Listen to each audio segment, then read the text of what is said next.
thank you for the work that you do day in, day out. It's nice. I remember when I was a community organizer, and as Jim said, I was with a church-based group on the south side of Chicago. And, one of the difficulties sometimes was a sense of isolation in terms of the work that you were doing on a day-in, day-out basis, because it's hard. And so having this opportunity to gather together in fellowship and to see that you are not alone in the work that you do and the faith that you express, I think is absolutely wonderful. So thank you for the work that you do. I have had the opportunity to take a look at this covenant for a new America. And it is filled with outstanding policies and prescriptions for much of what ails this country. So I'd like to congratulate Jim and Sojourners and the Call to Renewal for putting this together and for putting the fire under the feet of the political leadership here in Washington. But today I'm going to talk about the connection between religion and politics, and perhaps offer some thoughts about how we can sort through some of the often bitter arguments that we've been seeing over the last several years. I do so because, as all of you know, we can affirm the importance of poverty in the Bible. We can raise up this covenant. We can pass it out. We can talk to the press.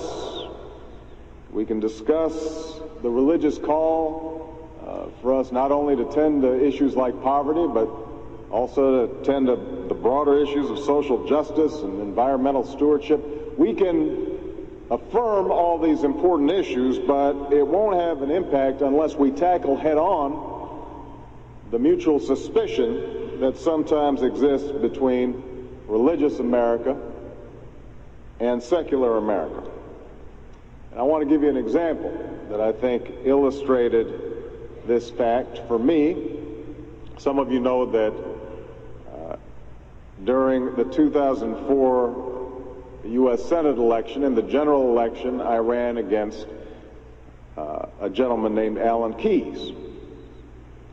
And my opponent, Alan Keyes, was well-versed in the Jerry Falwell, Pat Robertson style of rhetoric. Gets a little heated sometimes, a rhetoric that sometimes labels progressives as both immoral and godless. And in fact, towards the end of the campaign, Mr. Keyes announced to the people of Illinois that, quote, Jesus Christ would not vote for Barack Obama.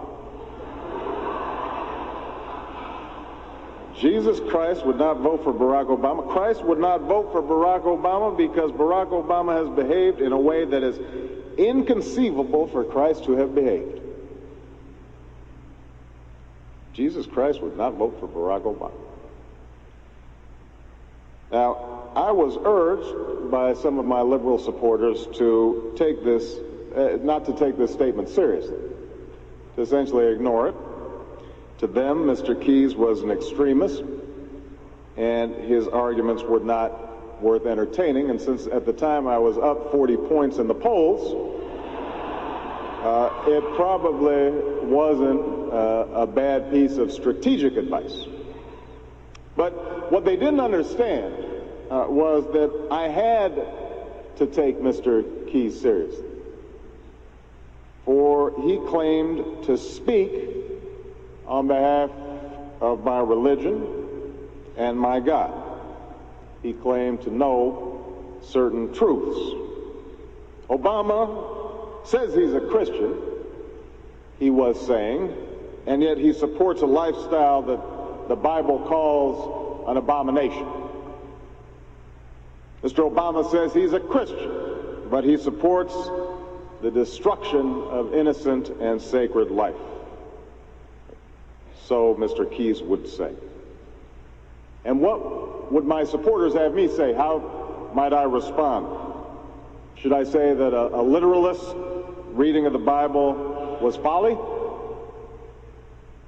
Should I say that Mr. Keyes, who is a Roman Catholic, should ignore the teachings of the Pope?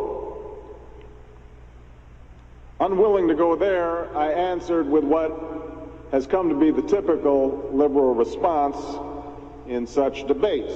Namely, I said that we live in a pluralistic society, that I can't impose my own religious views on another. I informed Mr. Keyes that I was running to be the United States Senator of Illinois and not the Minister of Illinois. But Mr. Keyes' implicit accusation that I was not a true Christian nagged at me. And I was also aware that my answer did not adequately address the role that my faith has in guiding my own values and my own beliefs. And my dilemma is by no means unique. In a way, it reflects the broader debate that we've been having in this country for the last 30 years over the role of religion in politics. For some time now, there's been plenty of talk among pundits and pollsters that the political divide in this country has fallen sharply along religious lines. In fact, the single biggest gap in party affiliation among white Americans today is not between men and women, or those who reside in so-called red states and those who reside in blue, but between those who attend church regularly and those who don't. Conservative leaders have been all too happy to exploit this gap, consistently reminding evangelical Christians that Democrats disrespect their values and dislike their church, while suggesting to the rest of the country that religious Americans care only about the issues of abortion and gay marriage, school prayer, and intelligent design. And Democrats, for the most part, have taken the bait. At times, at best, we may try to avoid the conversation about religion altogether, fearful of offending anyone and claiming that regardless of our personal beliefs, constitutional principles tie our hands. At worst, there are some who dismiss religion in the public square as inherently irrational or intolerant, insisting on a caricature of religious Americans that paint them as fanatical, or thinking that the very word Christian describes one's political opponents, not a people of faith. Now, such strategies for avoidance of the issue may work for progressives when our opponent is Alan Keyes. But over the long haul, I think we make a mistake when we fail to acknowledge the power of faith in people's lives, in the lives of the American people. I think it's time that we join a serious debate about how to reconcile faith with our modern pluralistic society. But over the long haul, I think we make a mistake when we fail to acknowledge the power of faith in people's lives, in the lives of the American people. I think it's time that we join a serious debate about how to reconcile faith with our modern pluralistic society. And if we're going to do that, then we first need to understand that Americans are religious people. 90% of us believe in God. 70% affiliate themselves with an organized religion. 38% call themselves committed Christians. Substantially more people in America believe in angels than they do in evolution. This religious tendency is not simply the result of successful marketing by skilled preachers or the draw of popular megachurches. In fact, it speaks to a hunger that's deeper than that, a hunger that goes beyond any particular issue or cause. Each day, it seems, There are thousands of Americans who are going about their daily round. They're dropping off their kids, they're driving to the office, they're flying to a business meeting, they're shopping at the mall, they're trying to stay on their diets. And they're coming to the realization that something's missing. They're deciding that their work, their possessions, their diversions, their sheer busyness is not enough. They want a sense of purpose, a narrative arc to their lives. They're looking to relieve a chronic loneliness, a feeling supported by a recent study that shows that Americans have fewer close friends and confidants than ever before. And so they need an assurance that somebody out there cares about them, is listening to them, that they are not just destined to travel down that long highway towards nothingness. And I speak with some experience on this matter. You know, I was not raised in a particularly religious household, as undoubtedly many in the audience were. My father, who returned to Kenya when I was just 2, was born a Muslim, but as an adult was an atheist.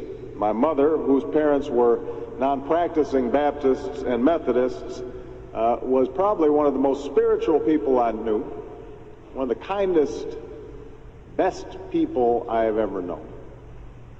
But she grew up with a healthy skepticism of organized religion herself, partly because of the hypocrisy that she had seen in the church early in her life. And because she grew up with a healthy skepticism of organized religion, so did I.